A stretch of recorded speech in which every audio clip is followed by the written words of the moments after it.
देखिए, प्रतिमा संसार की सबसे बड़ी प्रतिमा वो लगा रहे हैं।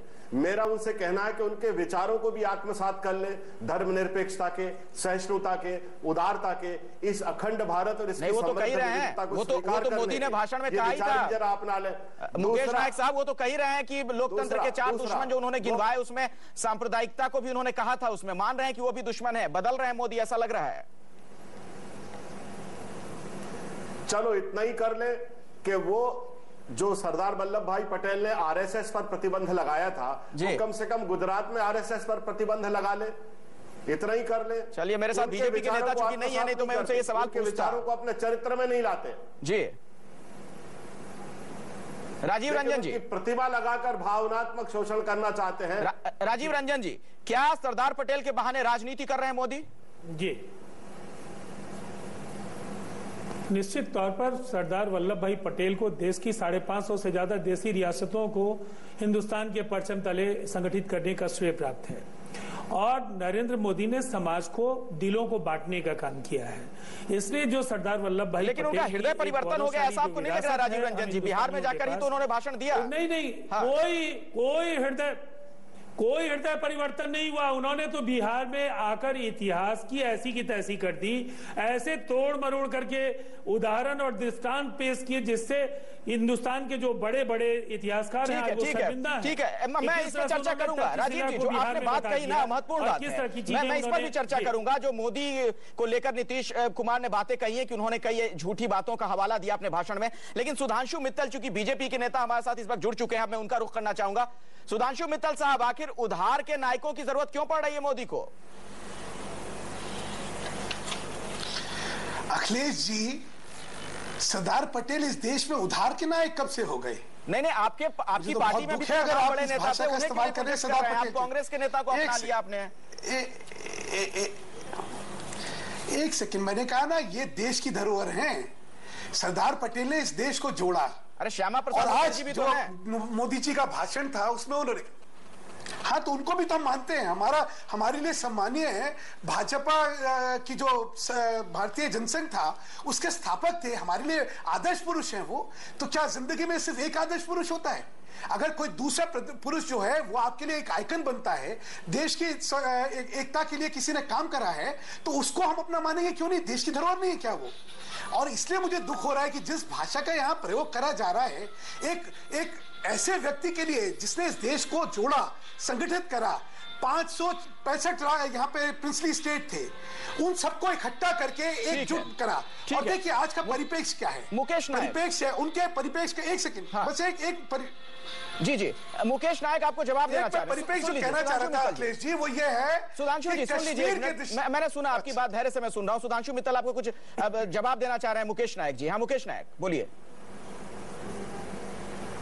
मैं मित्तल जी से यह पूछना चाहता हूं कि सरदार वल्लभ भाई पटेल ने आरएसएस पर प्रतिबंध लगाया था, और उन्होंने कहा था, श्यामा प्रसाद मुखर्जी को यह पत्र लिखा था 18 जुलाई 1948 को, और इस पत्र में यह कहा था कि आरएसएस को अपनी पूरी नीति बदलना चाहिए, यह प्रतिहिंसा, अलगाव और सांप्रदायिकता का रास्ता छोड़ना चाहिए, भारत की समृद्ध विविधता को स्वीकार करना चाहिए। ये उनकी आदमकद प्रतिमा तो लगाते हैं, लेकिन उनके विचारों को अपने चरित्र में नहीं लाते। इनकी कथनी और करनी में अंतर है। इनकी पार्टी में कोई ऐसा उदाहरण नहीं है इस मसले से अब आगे बढ़ते हैं, आगे रख के राजनीति कर सके। जी सुधांशु मित्तल जी और मुकेश नायक जी, सुधांशु जी बिल्कुल छोटे में अगर जवाब देना चाह रहे हैं तो दे लीजिए। अब दूसरे मसले पर हमें चर्चा करनी है, बिल्कुल छोटा जवाब दीजिएगा। इन्हीं सरदार पटेल ने जो प्रतिबंध लगा था उसको वापस लिया, जब उनको जानकारी ये हुई कि हमारा कोई लेना देना ही नहीं था। तो आधे सत्य जो है उसको बयान करके आधे झूठ में परिवर्तन करने की कोशिश हो रही है। तो बहुत दुर्भाग्य है।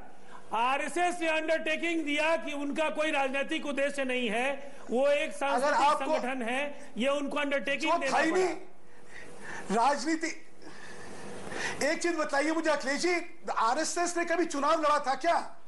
जो सांस्कृतिक संगठन था वो तो सांस्कृतिक कहेगा ना अपने आप को। ठीक है, चलिए। संघ जो था उसने कभी चुनाव नहीं लड़ा, तो राजनीतिक संगठन कहां से हो जाता?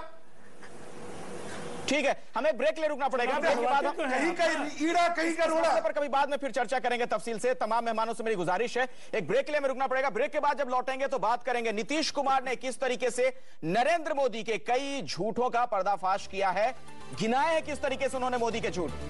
देखिए ब्रेक के बाद। मोदी झूठ बोलते हैं, जो वो भाषण देते हैं उसमें जो ऐतिहासिक तथ्यों का हवाला देते हैं, क्या वो तमाम बातें झूठ हैं? नीतीश कुमार ने ये आरोप लगाए हैं मोदी पर। क्या कुछ कहा नीतीश कुमार ने आज राजगीर में जब अपनी पार्टी के लोगों को संबोधित कर रहे थे, सुनिए आप।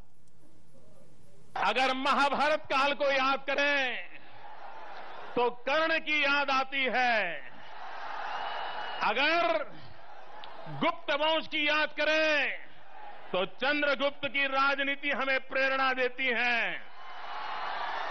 अगर हम गणतंत्र की बात करें तो आज भी वैशाली का गणतंत्र पूरे विश्व में सिरमौर है। इतिहास का तो अद्भुत ज्ञान है।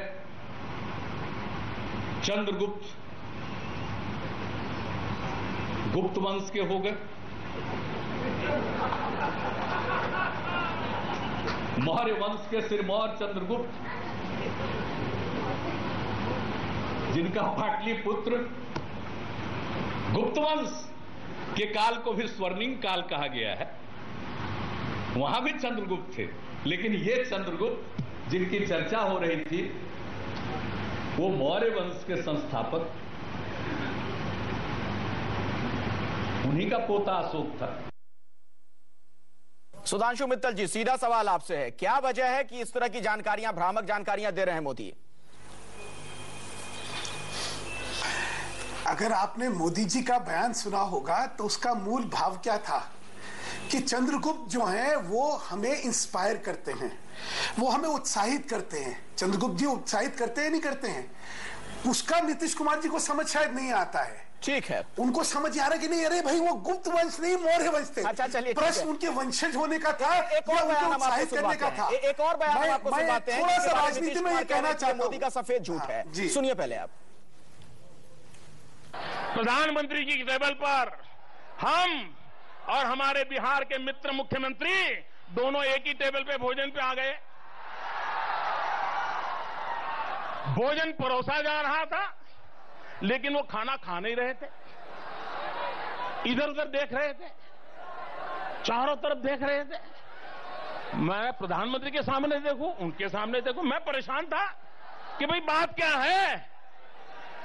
फिर मुझे समझ में आया, मैंने मेरे मित्र को कहा, अरे भाई चिंता मत करो, कोई कैमरे वाला नहीं है, खा लो।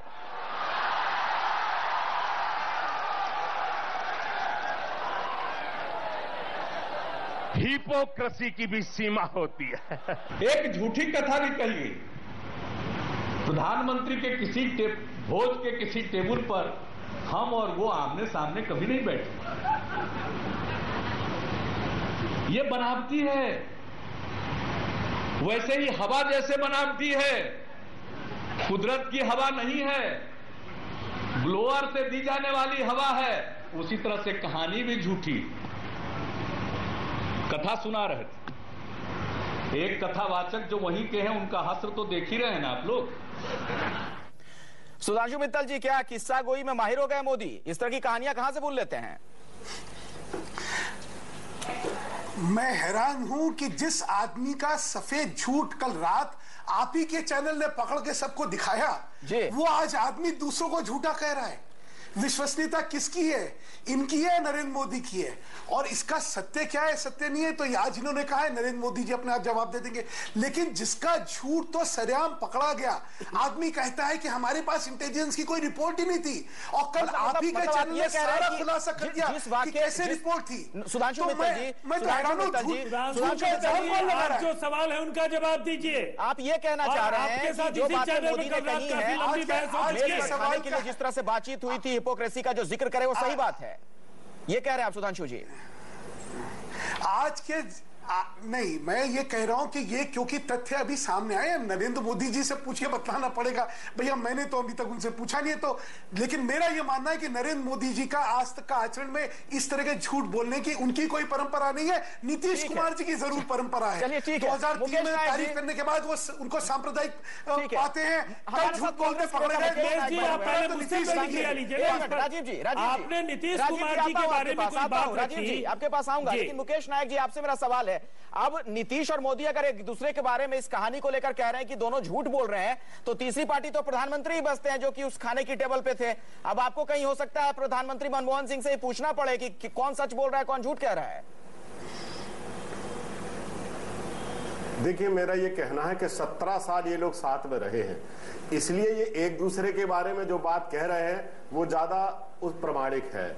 जो नीतीश कुमार जी इनके बारे में बात कह रहे हैं और ये जो नीतीश कुमार के बारे में बात कह रहे हैं, ये 17 साल के घनिष्ठ संबंधों का परिणाम है। लेकिन मैं ये कहना चाहूंगा, मैं मित्तल जी से एक प्रश्न पूछना चाहूंगा कि हरियाणा की एक सभा में मोदी जी ने ये कहा कि मैं सैनिक बनना चाहता था, लेकिन मैं गरीब था, मेरे पास फीस देने के लिए पैसे नहीं थे, इसलिए मैं सैनिक स्कूल में नहीं पढ़ पाया। बाद में लोगों को यह पता चला कि जिस सैनिक स्कूल की वो बात कर रहे हैं उसमें फीस लगती ही नहीं है। ठीक है, इस तरह मैं इस पर जवाब दूंगा, मित्तल साहब से जवाब लूंगा, मित्तल साहब से मैं जवाब दूंगा। और नीतीश कुमार ने एक बड़ी बात आज ये भी कह दी है, फांसीवादी कहा उन्होंने मोदी को, इस पर भी हम बात करेंगे ब्रेक के बाद। देखते रहिए सबसे बड़ा सवाल। मोदी की सोच फांसीवादी है, क्या उनका आचरण हिटलर की तरह है? ये आरोप लगाए हैं नीतीश कुमार ने। उन्होंने साफ तौर पर यह कहा कि जो बयान अपनी सभाओं में देते हैं मोदी कि चुन चुनकर इनसे बदला लेना है, आखिर इसका क्या मतलब है? क्या विरोध का स्वर बर्दाश्त नहीं है नरेंद्र मोदी को? किस तरह से नीतीश कुमार ने मोदी के भाषण पर वार किया है, सुनिए पहले जरा, उसके बाद इस पर हम चर्चा करेंगे। भाइयों बहनों, मैं पूछना चाहता हूं, क्या ये विश्वासघात है? ये विश्वासघात है, ये विश्वासघात है। ये विश्वासघात करने वालों को सजा दोगे? ये विश्वासघात करने वालों को सजा दोगे? ये विश्वासघात वालों को उखाड़ के फेंक दोगे? चुन चुन के साफ कर दोगे? किस तरह की उत्तेजना पैदा कर रहे हैं? कहा गया सजा दोगे, सजा दोगे, सजा दोगे। सबका समर्थन कहेगा हां, आगे तो थोड़ा दूर हार्डकोर समर्थक रहता ही है। उसके बाद कहा चुन चुन कर साफ करोगे, एक बार नहीं 3 बार चुन चुन कर साफ करोगे। लोकतंत्र में चुन चुन कर साफ किया जाता है कि चुनाव में हराया जाता है? ये लोकतंत्र है या फांसीवाद है?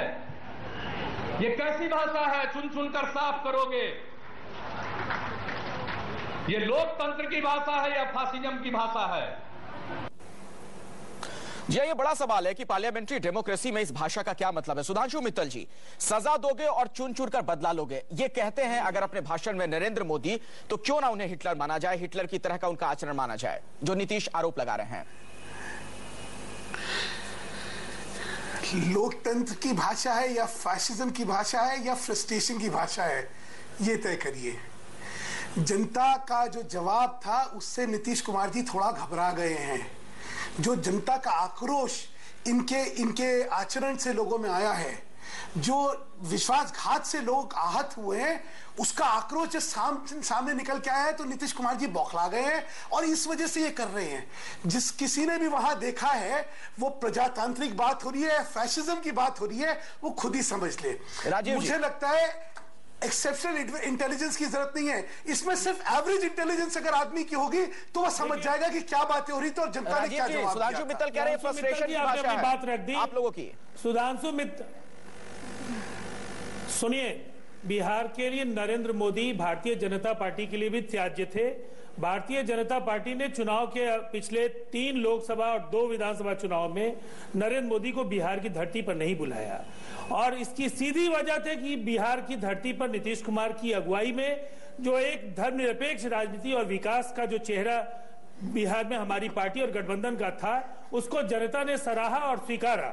और इसीलिए आज जो नरेंद्र मोदी जिस तरह की बातें कह रहे हैं उसका असर बिहार की जनता पर नहीं पड़ेगा। लेकिन एक बात जो मैं कहना चाहूंगा कि नरेंद्र मोदी ने जो हैदराबाद की सभा में 5 रुपए के टिकट लगाए, डॉक्टर राम मनोहर लोहिया ने लिखा है कि जर्मनी में हिटलर की सभाओं में जो भीड़ आती थी उससे ऑडिटोरियम में 5 रुपए के टिकट, उस दौर में उस समय टिकट कटवाए जाते थे, पैसा नहीं जो फ्रांक या जो करेंसी वाली हो। जी, तो जो परिस्थितियां थी कमोबेश हिटलर के जो काम करने के जो तौर तरीके हैं। हाँ जी राजीव जी, मैं आऊंगा आपके पास। दरअसल कुछ और अहम बातें नीतीश कुमार ने कही हैं। आज जब राजगीर में वो लोगों को संबोधित कर रहे थे, राजगीर के चिंतन शिविर में नीतीश कुमार ने मोदी के कई झूठ को बेनकाब किया है। मोदी ने पटना में कहा था कि नीतीश एक बार जब गुजरात आए थे तो उन्होंने ही नीतीश को तरह तरह के पकवान खिलाए थे। इस पर नीतीश ने कहा कि गुजरात दौरे पर भोज मोदी ने नहीं किसी और ने दिया था। इसके साथ ही नीतीश ने कहा कि मोदी मीठा खाते हैं तो थोड़ा मीठा बोलना भी चाहिए।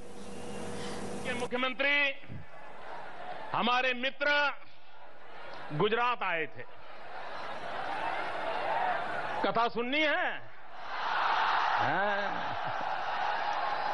वो गुजरात आए थे, एक शादी में आए थे, हम भी उस शादी में शरीक हुए थे। हम एक टेबल पर खाना खा रहे थे, शाम का समय था। ये हमारे मित्र, हमारे मेहमान थे। हमने उनको इतना जम करके खिलाया, इतना जम करके खिलाया, ढोकले खिलाए, खमन खिलाया, गुजराती दाल चखाई, गुजरात की कड़ी चखाई, हर प्रकार की मिठाई खिलाई। उनका पेट भी भर गया, मन भी भर गया। इतना आस्था स्वागता की इतना गौरव हुआ था, क्योंकि मेहमान नवाजी करना ये मेरे देश की संस्कृति है, मेरे देश की परंपरा है। हमने भली भांति उसको निभाया था। विरोधियों की आलोचना की जानी चाहिए, लेकिन किस बात का? झूठ का सहारा लेकर के। गुजरात के एक भोज की बात उन्होंने कही, हम उनके गेस्ट नहीं थे। पटना हाईकोर्ट के माननीय मुख्य न्यायाधीश के घर में शादी थी, वो वहीं के रहने वाले। उनका आग्रह था कि हम भी आए, हम गए, हम भी गेस्ट थे, वे भी गेस्ट थे। दोनों को भट्ट साहब ने खिलाया था, ढोकला खिलाया, जो भी खिलाया उन्होंने खिलाया। सुधांशु मित्तल जी, ये झूठी कहानियां क्यों सुनाई जा रही हैं? कौन सी राजनीति आखिर हो रही है? इसमें झूठ की क्या बात करी उन्होंने? क्या कहा? आतिथ्य की बात करी। गुजरात में इनका तो उनके अतिथि थोड़े ही ना थे, मोदी साहब के अतिथि थे नीतीश कुमार। वो कह रहे हैं कि मैं वहां किसी जज के बुलावे पर गया था। अखिलेश जी, आपने भी सारा सुना है, नीतीश कुमार जी क्या कह रहे हैं आपने भी सुना है। मुझे कुछ कहने की जरूरत है क्या? मैं तो सिर्फ ये बात कह रहा हूँ, नहीं समझ लीजिए कि आप क्या बोलेंगे इस पर। धर्म कुछ होता है। हाँ। जब ये गुजरात, ये वही बता रहा हूं ना, जब वो गुजरात, जब नरेंद्र मोदी जी गुजरात गए तो जिस आतिथ्य का इन्होंने परिचय दिया और जो आतिथ्य इनको गुजरात में मिला वो बताया जा रहा है। इसलिए हो रही है बात कि कहीं आतिथ्य धर्म का पालन होना चाहिए। वो छोड़िए बात मोदी के व्यक्तिगत मेहमान वो नहीं थे। मोदी जो बातें कह रहे हैं अपने भाषण में, उससे यही आशय है, उसका अर्थ यही निकलकर सामने आ रहा है। सुधांशु मित्तल साहब, जैसे मोदी के बुलावे पर नीतीश कुमार गए। ना बिल्कुल ना बिल्कुल नहीं। उन्होंने कहा वो आए हुए थे, हम भी गए थे ना। गलत बात नहीं, तो तस्वीर साफ कीजिए ना, बिल्कुल गलत समझे, गलत परिपेक्ष में लेके वो जो है क्या मतलब निकलता है वही बता दीजिए ना। तस्वीर तो सामने है कि गुजरात का आतिथ्य, वो ये बता रहे गुजरात का ये आतिथ्य था। राजीव जी क्यों नहीं समझ पा रहे हैं आप? ये गुजरात के आतिथ्य की बात मोदी कर रहे हैं, बहुत बड़े फलक पे देखिए, बड़े संदर्भ में देखिए इसको।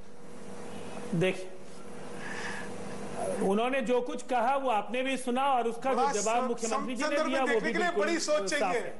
ये नरेंद्र मोदी का जो व्यक्तित्व है, झूठ और अफवाहों पर आधारित ये पूरा का पूरा व्यक्तित्व। और भारतीय जनता पार्टी नरेंद्र मोदी के बाद की जो पार्टी है, ये भारतीय अफवाह पार्टी इसका नाम होना चाहिए। तक्षशिला को उन्होंने हिंदुस्तान का हिस्सा बता दिया, बिहार का हिस्सा बता दिया। और अभी मुख्यमंत्री जी नीतीश कुमार जी जब गए पाकिस्तान की यात्रा पर, तक्षशिला के जो पुरातात्विक जो वहां अवशेष थे उन्होंने उसका भ्रमण किया और वहां से वो लौट करके आए। मित्तल साहब, मोदी लिखा हुआ भाषण तो नहीं देते हैं। बिहार की जनता को जिस तरह की जो कुछ भी उन्होंने कहा बिहार की जनता को उन्होंने निराश किया और इतिहास के साथ उन्होंने छेड़छाड़ की है। सुनाई नहीं दे रहा। आप अखिलेश जी तो सुन पाऊंगा मैं। सुधांशु जी मैं बताएं। मैं ये कह रहा हूं आपको कि नरेंद्र मोदी के बारे में माना जाता है कि लिखा हुआ भाषण वो नहीं पढ़ते हैं। ऐसे में हम ये नहीं मान सकते कि किसी दूसरे शख्स ने उन्हें गलत जानकारी दे दी। ऐतिहासिक तथ्यों का गलत हवाला मोदी क्यों दे रहे हैं?